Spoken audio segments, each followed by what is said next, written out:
Welcome back to another episode of Flawless Plan Garage, where today we're not really working on anything. We're taking a look at my Integra Type R.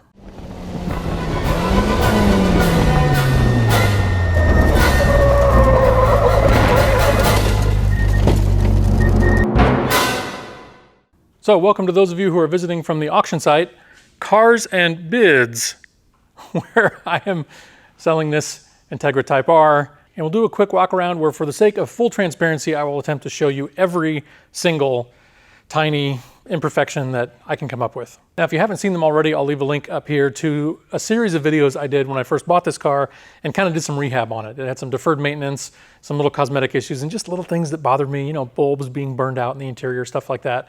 Got all that stuff fixed, and it's really been a good car. To the classic question of why am I selling it? Well, this is where it lives, in a warehouse I use for storage, next to some other projects that I am also not getting done, if you've watched anything else on my channel. And I could use the space both in physical terms and in budgetary terms because I've taken on another new project, of course, before finishing anything else. But let's get in and take a look. Okay, under the hood. If you've seen any of the previous videos, you know that it's had a lot of recent maintenance. Timing belt, water pump, distributor cap and rotor, fuel filter, air cleaner, probably some other stuff I'm forgetting right now, but just kind of a general going over and catching up on a lot of deferred maintenance. Really not a lot to say under hood here. I also had VTEC gaskets that were leaking, so I replaced those. Every once in a while, I will see a drip here that might be coming from this little cam plug. This is an aftermarket plug. But as you can see, I mean, it's been sitting here for months, all winter basically, and nothing really to say. That VIN, I've got a nice picture in the gallery from prior to my cleaning it up. Unfortunately, I was cleaning up the oil drips, just sprayed some degreaser, rinsed it with water, rinsed the green anodizing off of the VIN plate. It's still legible, but there's a better picture of it in the gallery from before that happened. Also recently did a clutch master and clutch slave. One of them was getting a little dicey, so brand new clutch slave cylinder there and a clutch master in the car. And a new flex hose as well, wherever that is. It's down there somewhere. Otherwise, not much to really talk about. It runs fantastic at all speeds and RPMs. Doesn't really leak anything. Haven't had any, significant oil consumption or anything.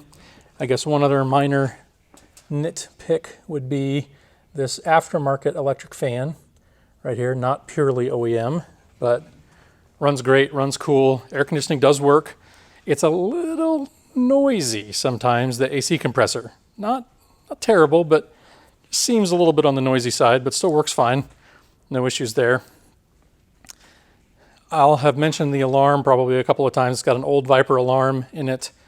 That alarm has about a 100 milliamp draw on the battery, which if you're driving it even once every couple of weeks is fine. But it tends to sit here in storage and not get driven, so I just leave the battery disconnected. Also, occasionally, when when it's been sitting all winter or something, you go to hook the battery back up and go to start it, it's important that you unlock it first on that Viper alarm. Otherwise, sometimes the key won't do anything because the alarm is still engaged. Body stuff. So I've got some pictures in the gallery as well because it's really hard to catch this on camera. If you get it in just the right kind of harsh lighting, sometimes you can see there's some spider webbing in the paint in the front bumper. There you go. Got a pretty aggressive light on it right now. Also some rock chips here and there on the front bumper. If you've seen my videos, you know that I repaired and then had this front lip professionally repainted. Then after that, when it was in my home garage, I accidentally rolled the engine hoist into it while I was working on something else and made a little scuff.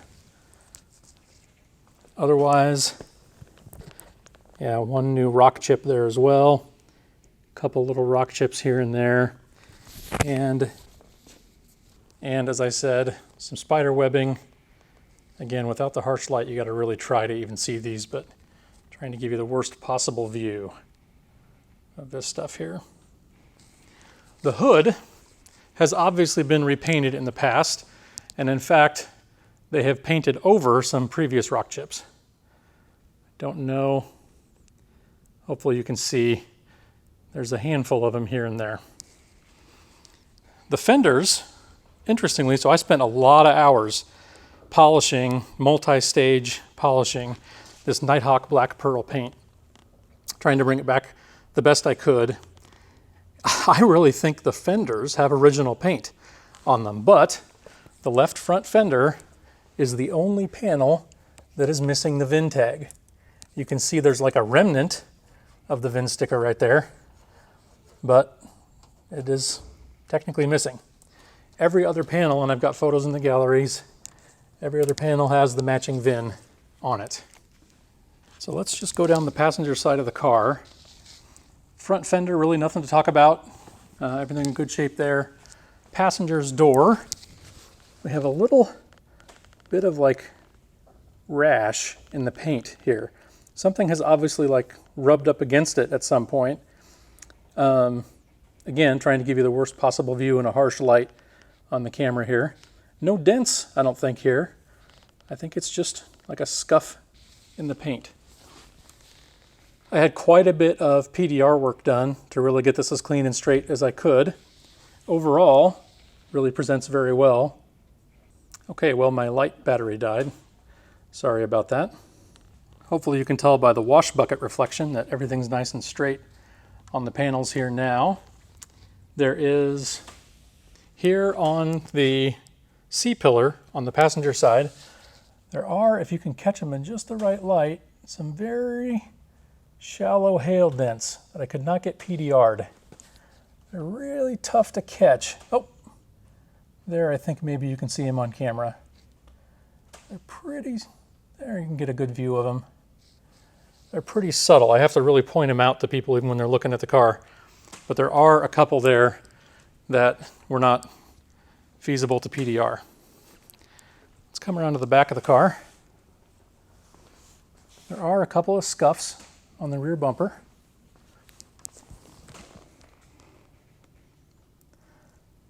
Down in here, you can see one there. There's also one dent right here, a little line. Now it's got a humid fingerprint sticking on top of it. There you go. You can see a dent, and it's been apparently been like touch-up painted in the past.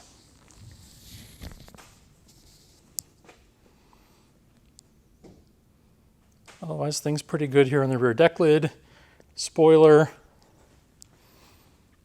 Coming around now to driver's side of the car.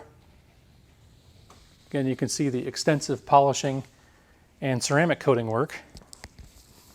This is an Avalon King ceramic coat. You'll have to forgive me, I just hosed it off, so the floor is wet and the tires are wet. As you can see here, no rust. Nothing to really speak of back here. I'm pretty confident this quarter panel was painted. Also, that you'll notice, the astute among you will notice that the applique was put on a little bit too far forward. Should have been back a little bit. Previous owner had said that it was like it parked in a carport and that this got sun faded on this back corner, and that's why it was painted. I don't know if that's true or not. Carfax is clean, although I believe a previous auto check had made reference to an accident of some kind. I do not have a copy of that auto check. There's one spot here on the driver's door. See if I can get that to show on camera.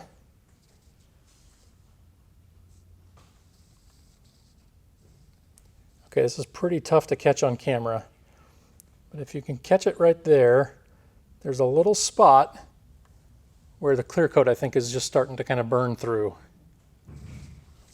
supporting the idea that this is original paint on the driver's door as well. A few scuffs on the lower rocker trim.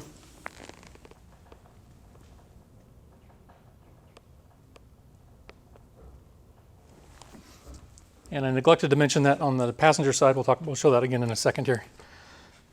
On the driver's side, no hail dents on that C-pillar. Driver's side fender,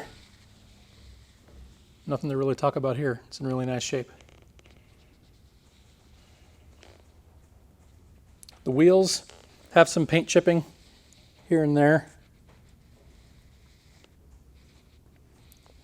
Lug nuts don't look very good, but the center caps, if you saw my video on those, I'm pretty proud of the way those came out.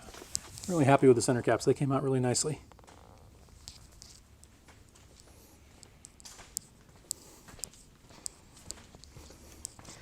And this bit over here, there's a scuff on the rocker trim right there. Okay, let's talk about the inside and any issues in here. They are really pretty minimal, if any. I mentioned the Viper alarm. So I thought about tearing it all out, but you know, it's a Viper. It's kind of like period correct. So I've left it in the keyless. Locking works just fine. Unlocking, if I remember correctly, only unlocks the driver's door.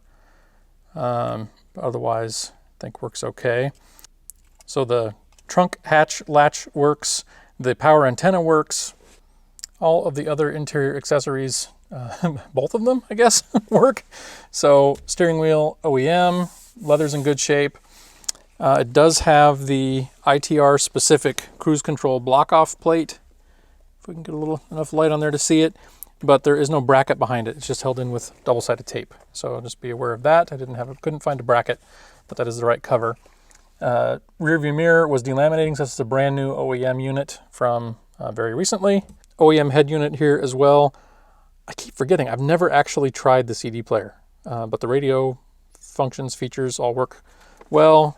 Ashtray, sorry, no personal box in this one. And cup holders. Everything latches fine, works fine there.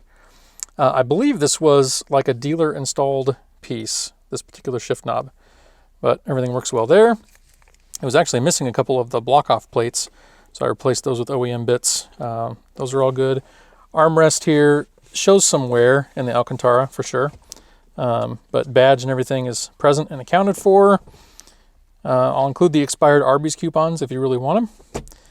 Otherwise, things, not a whole lot to say in here. Things are just nice and clean. There's like a snag or two in the seat fabric. Can't even see them right now. Here's one. This one right here. It's like a minor little snag. Come on, focus. There we go. You can kind of see it there just a little bit. Nothing that would count as a hole in my opinion even, but tiny little nick there. Otherwise, there's the occasional scuff, but mostly like the plastics are all in really good shape. One thing to note is the driver's seat. So Alcantara, still original material on 3 of the bolsters, but very common to have wear on the driver's bolster here, the outer bolster, and it did. There was a hole in the Alcantara in here. So I had this professionally replaced. This is a synthetic material that feels a lot like Alcantara, but is not. It is technically a slightly different material. No one that I've shown the car to has even noticed this. I had to point it out every time. You can kind of tell on camera because it's not as glossy as the worn out Alcantara pieces, but they did a really nice job. Stitching matches beautifully and everything here. So, but just FYI, this one, or these 2 pieces here, this panel is not OEM material. Otherwise, everything else really is.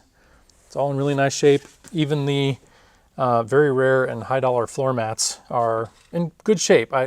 I keep them covered in plastic so I can occasionally drive it, and so I don't have to keep re-cleaning them and wearing them unnecessarily, but they're in pretty nice shape all the way around. The back ones are like brand new practically. And a lot of these floor mats get like the backs, the rubber on the back dries out, falls apart.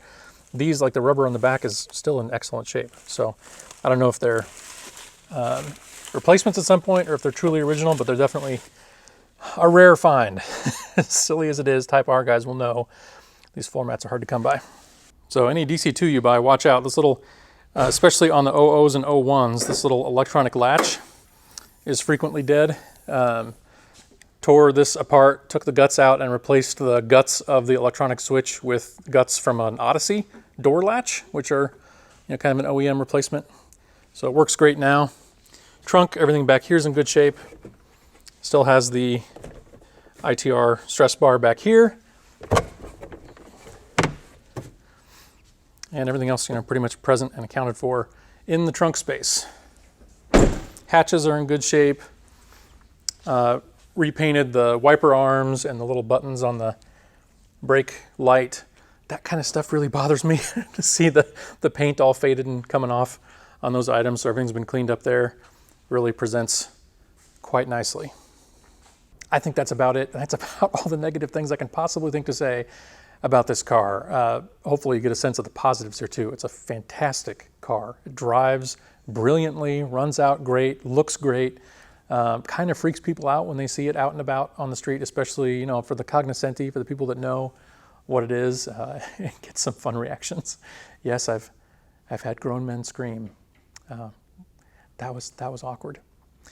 But I think it's time for it to go. So, are you going to miss the Integra? Yes, I will. Yeah, I think I will too.